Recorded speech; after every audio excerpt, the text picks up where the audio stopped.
Oi, alunos! Tudo bem com vocês? Aqui é o professor Wesley. Essa é a nossa primeira aula acerca do tema de estequiometria.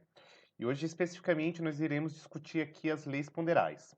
Então, os objetivos da nossa aula são, primeiro, definir o que é uma lei ponderal, ou melhor, o que são as leis ponderais. E a partir do conceito de leis ponderais, nós iremos discutir aqui a lei da conservação das massas, também conhecida como lei de Lavoisier. Comentaremos também acerca da lei das proporções definidas, que é conhecida como lei de Proust. E por fim, nós iremos aqui encerrar nossa aula discutindo a lei das proporções múltiplas, ou também denominada como lei de Dalton. Então, é importante que vocês saibam que o nosso objetivo aqui é apresentar as bases gerais para que posteriormente, quando nós adentrarmos de fato no que é a estequiometria, como que se balanceia uma equação química, quais são os princípios que regem esse balanceamento, vocês não fiquem perdidos, tá bom? Então vamos lá, sem muitas delongas. Então, quando comenta-se sobre leis ponderais, eu quero que vocês entendam, e é extremamente importante, é crucial que vocês entendam, que se tratam de leis que vão relacionar as massas dos participantes de uma reação. E além disso, essas leis elas começam a emergir ou surgir ali no final do século XVIII, perdão, e o começo do século XIX. O que é importante que vocês saibam? Ah, Quando comenta-se sobre as leis ponderais, elas são importantes porque elas vão reger de maneira bastante global todas as reações químicas. Então, nós veremos que dentro de uma reação química, nós teremos alguns princípios que vão nortear e serão bastante importantes para que vocês consigam compreender o que acontece aí no processo de transformação química.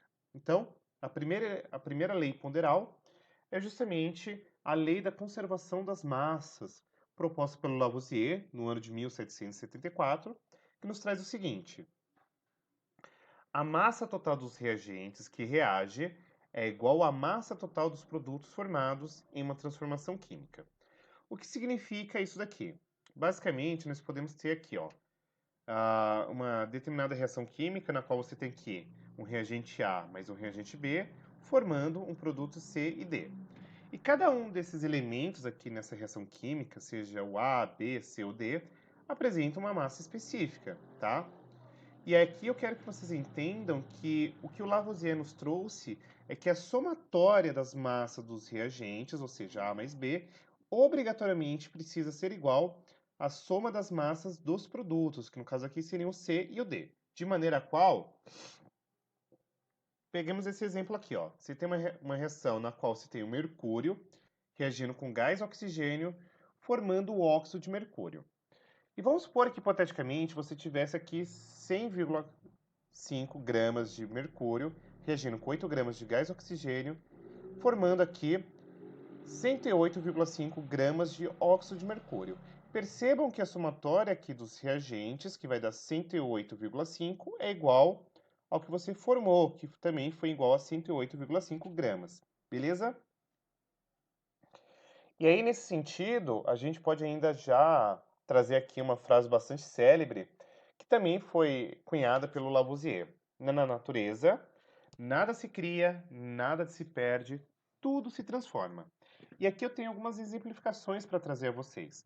Peguemos, por exemplo, uma reação na qual você tem aqui o gás hidrogênio reagindo com o oxigênio, formando água. E aí, se vocês observarem, o gás hidrogênio ele apresenta 2 gramas, o oxigênio 16 gramas e a molécula de água 18 gramas. E aí o que é importante? Vocês se atentarem. A somatória aqui dos meus reagentes, ou seja, 2 gramas de hidrogênio mais 16 gramas de oxigênio, ele faz aqui o valor de 18 gramas. E a água, que é o produto formado, também tem 18 gramas. Um outro exemplo seria esse aqui. O carbono reagindo com o oxigênio, formando o gás carbônico. Percebam que o carbono ele tem 12 gramas, o oxigênio aqui, no caso, que é o gás oxigênio, tem 16 gramas, forma aqui o gás carbônico, que tem 44 gramas. Percebam que a somatória dos meus reagentes é igual ao meu produto. Para não confundi-los, eu coloquei aqui somente um único produto, mas você pode ter N produtos aqui sendo formados, tá? O importante é que vocês precisam se ater que a somatória desses produtos tem que ser igual à somatória dos reagentes. De maneira qual, a lei de Lavoisier nos traz que as massas dos reagentes é igual à massa dos produtos. Beleza? Para além disso, vamos continuando aqui com as próximas leis. Um detalhe interessante que eu queria trazer a vocês aqui é que no começo do século XX, o Albert Einstein demonstrou de forma empírica, matemática, que a matéria ela pode se transformar em energia e vice-versa. Portanto, durante uma reação química, você pode ter liberação ou absorção de calor aí, que a gente estuda lá na termoquímica, tá? Mas tem um aspecto muito importante a ser trazido aqui a vocês, que é a variação de massa nas reações químicas é extremamente pequena e, consequentemente, ela pode ser desprezada. Então, aqui tem um experimento que o Einstein nos trouxe que no laboratório a massa que pode ser pesada em uma balança é igual a esse valor aqui. Então, o que acontece é que é muito desprezível o que você pode eventualmente ter aí de perda ou ganho, tá? Então, consequentemente, a lei de Lavoisier, ela acaba sendo válida, né? A soma das massas dos reagentes é igual à soma das massas dos produtos.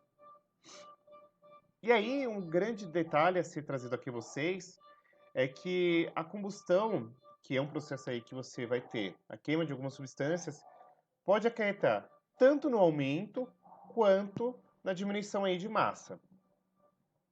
Aí você deve estar falando, tá, professor, mas então isso aí acaba sendo contraditório ao que o Lavoisier nos trouxe, né? E a resposta é não. O grande mérito do Lavoisier foi descoberto que essas diferenças de ganho ou aumento está atrelado diretamente com a absorção ou liberação de gases durante esses processos reacionais. Então, para que a gente consiga ter aqui de fato a lei da conservação das massas, é extremamente importante que as reações sejam realizadas em um meio fechado. Se você tiver trocas com o ambiente, consequentemente tu pode ter ganho ou perda aí de massa durante uma reação química, tá bom? Já o Proust nos trouxe aqui no ano de 1797 a lei das proporções definidas, que pode simplificadamente ser resumida a: toda substância possui uma proporção constante em massa na sua composição, e a sua proporção na qual reagem e se formam também é constante. Então vamos lá. Tu pega aqui novamente uma reação A mais B formando C, e aí você tem umas massas aqui, né, ó, no experimento 1 e no experimento 2, e você vai perceber que essa massa, ela, de certo modo, ela vai manter-se constante. Então vamos pegar aqui, ó, gás cloro reagindo com gás hidrogênio, formando 2 mols de ácido clorídrico. Se vocês observarem, ó, de 71 para cá aumentou 2, né? Daqui 2 e daqui para cá 2. O que nos traz que você tem uma proporção definida. Então vamos pegar outros exemplos aqui, ó. Você tem, por exemplo, 2 mols de água formando 2 mols de gás hidrogênio mais 1 mol de gás oxigênio. E aqui você tem a massa de água, a massa de gás hidrogênio e a massa de gás oxigênio, no experimento 1, 2 e 3. Se vocês observarem, isso aqui, ele, ó, daqui para cá aumentou 2, daqui para cá aumentou 2. E aqui também aconteceu a mesma coisa.